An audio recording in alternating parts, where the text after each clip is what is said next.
Hello, my name is Chloe, welcome to my channel. Today I'm bringing to you the If I Could Only Keep 10 Books challenge.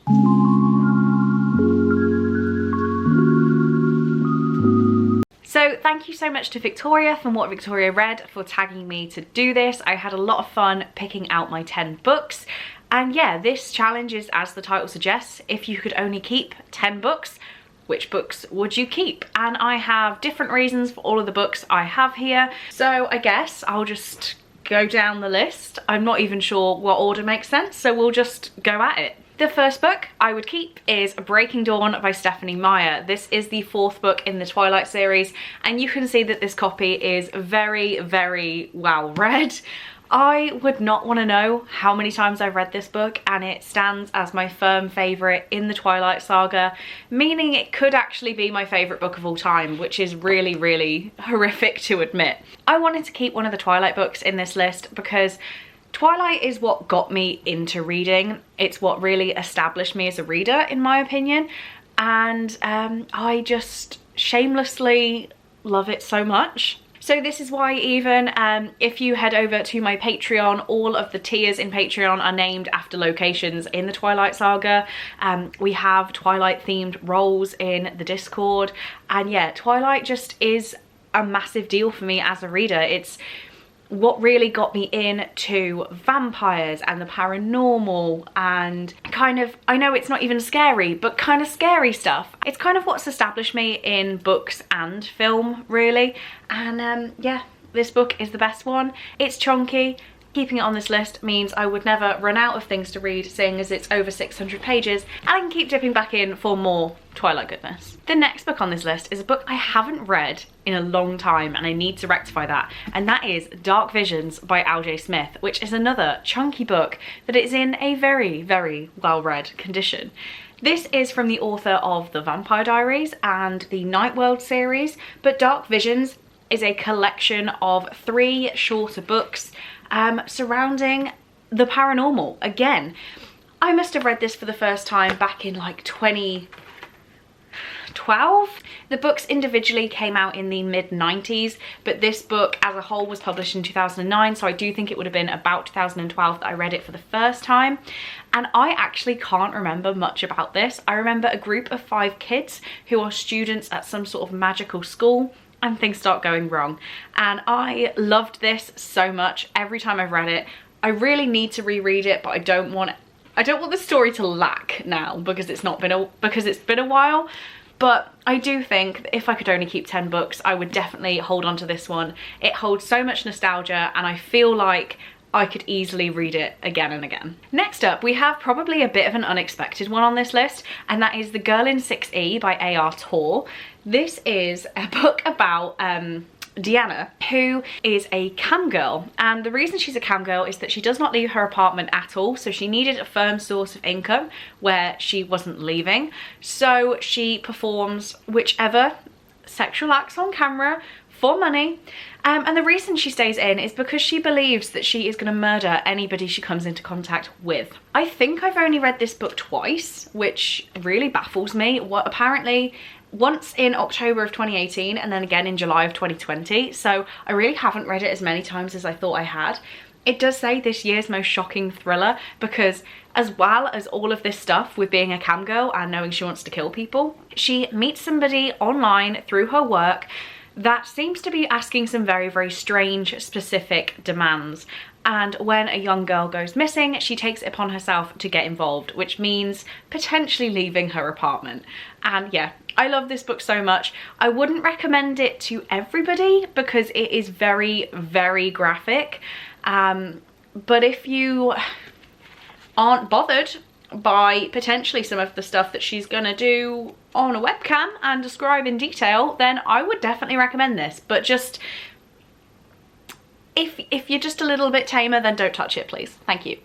Next up, I've gone for another book in a series where I feel like if I was just keeping 10 books, I would choose this one out of the series and it would make sense to keep reading it without the rest of the series, and that is A Court of Mist and Fury by Sarah J Maas. This is the second book in the A Court of Thorns and Roses series, and I only read it for the first time in January of 2021.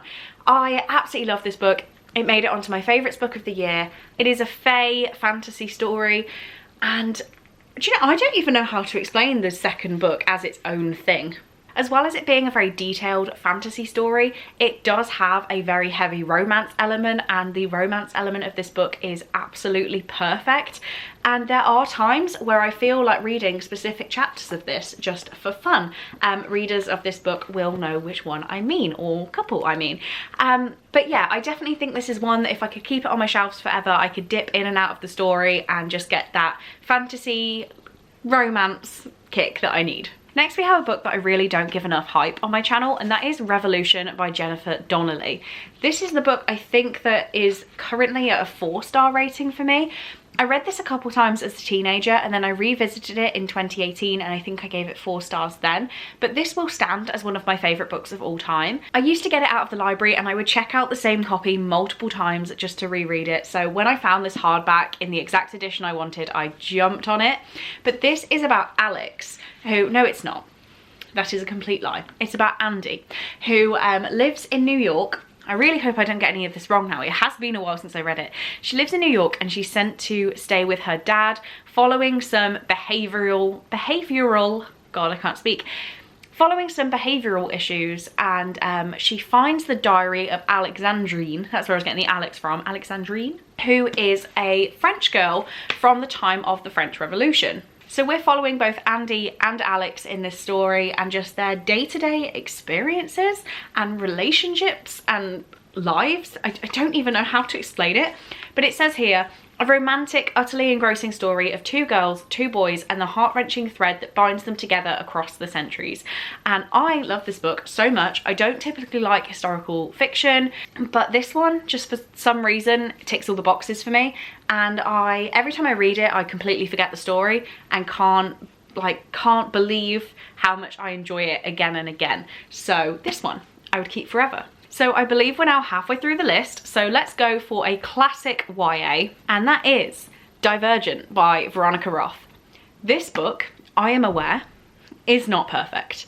The series itself isn't perfect, but oh my god, I loved this so much. Every time I read this book, I get so much enjoyment out of it. Even though I know everything that's going to happen, it still gets 5 stars every time I read it.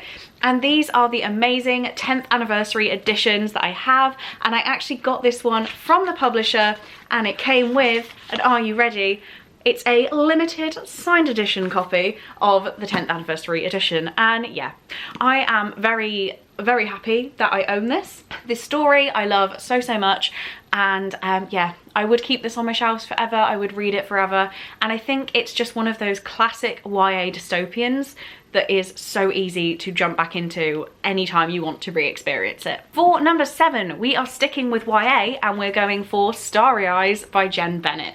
This is my favourite Jen Bennett book. It is definitely one of my favourite books of all time, and it follows Zori and Lennon, who are ex-best friends and their families hate each other. Lennon's parents own a sex shop, which is interesting in itself, and Zori's parents are some sort of like meditation wellness people. I don't actually remember what they do. Anyway, Zori and Lennon end up going camping with a group of friends, so they don't know that they're both going to be going on the trip. They go camping and they are abandoned and they have to survive in the wilderness together.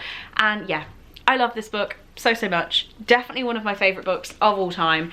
I have gone through an annotated, which I love, but it also hurts my heart a little because I want to go back and write in it again. But yeah, this one is such a feel-good book. A lot of Jen Bennett's books are, I think nearly everyone I've read I could have put on this list, but Starry Eyes is just the winner. Now I have a book that I think if you asked every person on BookTube, a book that they think BookTube would put on this list. It's The 7 Husbands of Evelyn Hugo by Taylor Jenkins Reid. I love this book. I believe this is the first adult contemporary or literary fiction or whatever we're going to call it that I loved. It really opened the genre for me, and Taylor Jenkins Reid just has a way with words. She can write characters like they are real people, and I did find myself Googling Evelyn Hugo thinking I needed to find out more about her, forgetting that she's not a real person. So I'm sure we all know what this book follows by now, but this is about Evelyn Hugo, who in her life has had 7 husbands.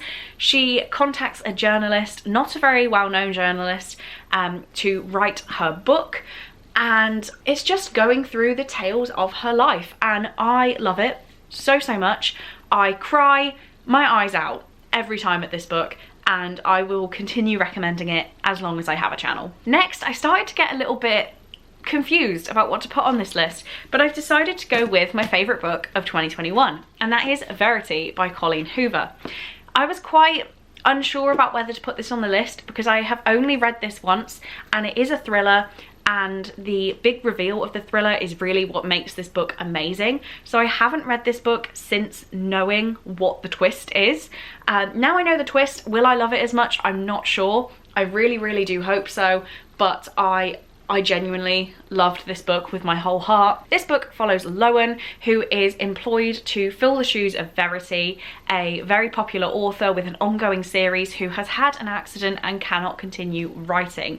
So Lowen moves into her house essentially with Verity being in bed ill, Verity's husband and her young son. She then finds something in Verity's office which she probably shouldn't be reading, but she is anyway, and oh my god, the intrigue in this, the just nervous anticipation for what's going to happen is absolutely amazing, and I loved this book with my whole heart, so I hope I would continue to love it if it was one of the books I kept forever. And finally, I couldn't make this list and not put this book on here, and I bet some of you, I'm going to hold this up and you're going to cringe on the inside, but the 10th book, if I could only keep 10 books, is The Fault in Our Stars by John Green, and I'm not sorry. Okay, this book is definitely one of the first YA contemporaries that I read.